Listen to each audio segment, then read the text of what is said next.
ముందుగా అందరికీ నమస్కారం. ఇప్పుడైనా తాజా వార్త ముందుకైతే మన ఛానల్ సబ్స్క్రైబ్ చేసుకొని ఫ్రీగా వచ్చే లైక్ సబ్స్క్రైబే కదండి, మరి ఇంతమందికి రీచ్ అవుతుంది. చాలా మంది వీడియో చూస్తారు కానీ సబ్స్క్రైబ్ చేసుకోండి, ప్లీజ్ సబ్స్క్రైబ్ అండి. దివ్యపై Ritu Tanuja direct attack. Captaincy టాస్క్లో డెమాన్ను తీవ్ర గాయాలు.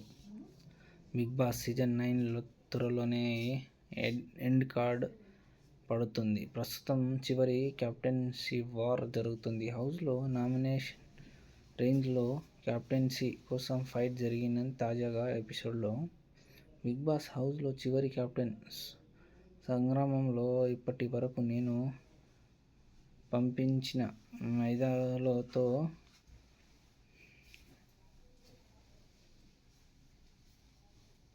ఎద్దులతో మీరంతా అలుపెరగని పోరాటం చేశారు.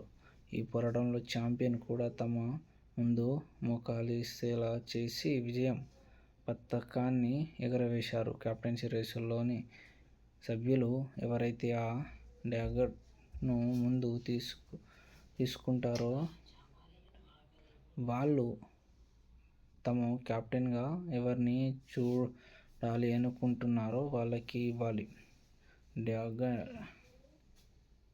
డ్యాగర్ను తీసుకున్న వాళ్ళు ఎవరు కెప్టెన్ కాకూడదో వాళ్ళకి గుచ్చాలి అంటూ కెప్టెన్సీ టాస్క్ను వివరించారు. బిగ్ బాస్ ఒక కెప్టెన్సీ కంటెండర్గా దివ్య, రితు, డెమాన్, పవన్ కళ్యాణ్, సంజన ఉండగా కెప్టెన్సీ రేసులో లేని కంటెండర్ లిస్టులో తనుజ, భరణి, సుమన్ శెట్టి ఉన్నారు. ముందుగా సుమన్ చేతికి డ్రాగన్ రాగా దాన్ని రితుకి ఇచ్చాడు. ఆమె సంజనకు గుచ్చి గేమ్ లాగా చూడకుండా పర్సనల్గా అటాక్ చేశావు. 9 మంది హౌస్లో బిలో ది బెస్ట్ మాట్లాడారు అని చెప్పింది. దీంతో నీ గేమ్ ఏముంది రితు? ఉదయాన్నే నువ్వు అటు పవన్ ఇటు మళ్ళీ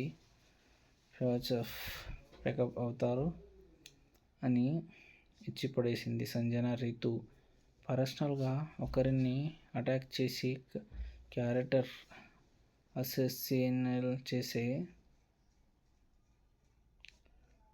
వాళ్ళు కెప్టెన్ కావడానికి వీల్లేదు అంటూ తన పాయింట్ను చెప్పింది. తర్వాత డ్యాగర్ భరణి చేతికి వెళ్ళగా పవన్కు ఇచ్చాడు. నేను అడిగినప్పుడు నాకు సపోర్ట్ చేయలేదు అని సేఫ్ నామినేషన్ పాయింట్తో ఇమ్ముకి ఇచ్చాడు. డెమాన్ ఊహించని ఈ పరిణామానికి షాక్ అయి అక్కడ గెలవాలి అంటే స్ట్రాంగ్గా ఉండే వాళ్ళని తీయాలి, అదే గేమ్. నీకు అలా ఉన్నప్పుడు ఆ రోజే రెబల్ టాస్క్లో తీసి ఉండాల్సింది.